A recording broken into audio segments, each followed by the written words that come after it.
Hello, Grace family and friends. I'm Jonathan Williams. This is a reading from the book of Nehemiah, chapter 10, verse 30 through chapter 11, verse 2, and chapter 12, verses 27 through 47. We promise not to let our daughters marry the pagan people of the land, and not to let our sons marry their daughters.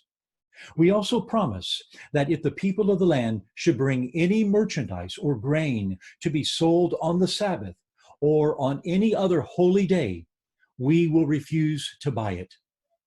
Every seventh year, we will let our land rest, and we will cancel all debts owed to us. In addition, we promise to obey the command to pay the annual temple tax of 1/8 of an ounce of silver for the care of the temple of our God. This will provide for the bread of the presence, for the regular grain offerings and burnt offerings, for the offerings on the Sabbaths, the new moon celebrations, and the annual festivals, for the holy offerings, and for the sin offerings to make atonement for Israel. It will provide for everything necessary for the work of the temple of our God. We have cast sacred lots to determine when, at regular times each year, the families of the priests, Levites, and the common people should bring wood to God's temple to be burned on the altar of the Lord our God, as is written in the law. We promise to bring the first part of every harvest to the Lord's temple year after year, whether it be a crop from the soil or from our fruit trees. We agreed to give God our oldest sons and the firstborn of all our herds and flocks, as prescribed in the law. We will present them to the priests who minister in the temple of our God. We will store the produce in the storerooms of the temple of our God. We will bring the best of our flour and other grain offerings, the best of our fruit and the best of our new wine and olive oil. And we promise to bring to the Levites 1/10 of everything our land produces. For it is the Levites who collect the tithes in all our rural towns. A priest, a descendant of Aaron, will be with the Levites as they receive these tithes. And 1/10 of all that is collected as tithes will be delivered by the Levites to the temple of our God and placed in the storerooms. The people and the Levites must bring these offerings of grain, new wine, and olive oil to the storerooms and place them in the sacred containers near the ministering priests, the gatekeepers, and the singers.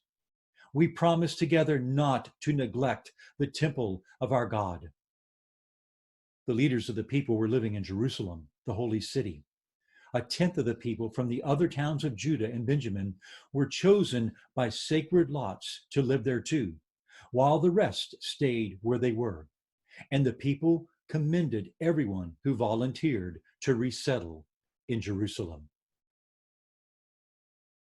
For the dedication of the new wall of Jerusalem, the Levites throughout the land were asked to come to Jerusalem to assist in the ceremonies.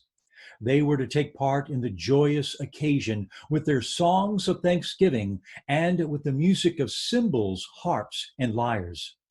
The singers were brought together from the region around Jerusalem and from the villages of the Netophathites.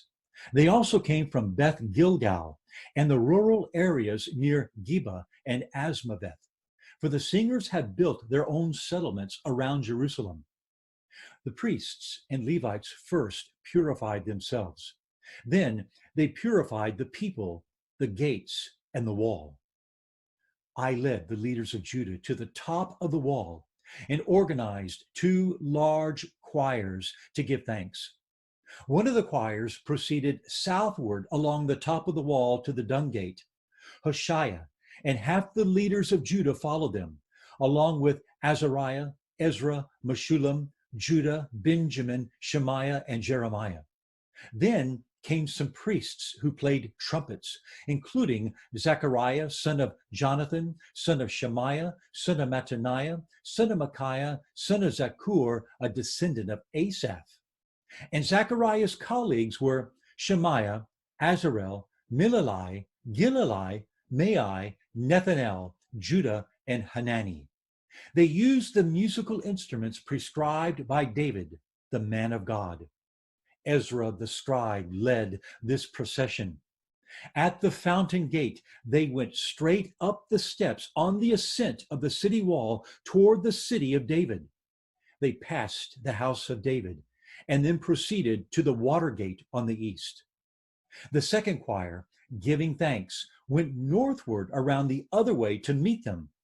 I followed them, together with the other half of the people, along the top of the wall, past the tower of the ovens to the broad wall, then past the Ephraim gate to the old city gate, past the fish gate and the tower of Hananel, and on to the tower of the 100. Then we continued to the sheep gate and stopped at the guard gate. The two choirs that were giving thanks then proceeded to the temple of God, where they took their places. So did I, together with the group of leaders who were with me. We went together with the trumpet-playing priests, Eliakim, Maaseiah, Min, Ni, Amin, Micaiah, Elionai, Zechariah, and Hananiah, and the singers, Maaseiah, Shemaiah, Eleazar, Uzi, Jehohanan, Malchijah, Elam, and Ezer. They played and sang loudly under the direction of Jezrahiah, the choir director. Many sacrifices were offered on that joyous day, for God had given the people cause for great joy. The women and children also participated in the celebration, and the joy of the people of Jerusalem could be heard far away. On that day, men were appointed to be in charge of the storerooms for the offerings, the first part of the harvest, and the tithes. They were responsible to collect from the fields outside the towns the portions required by the law for the priests and the Levites.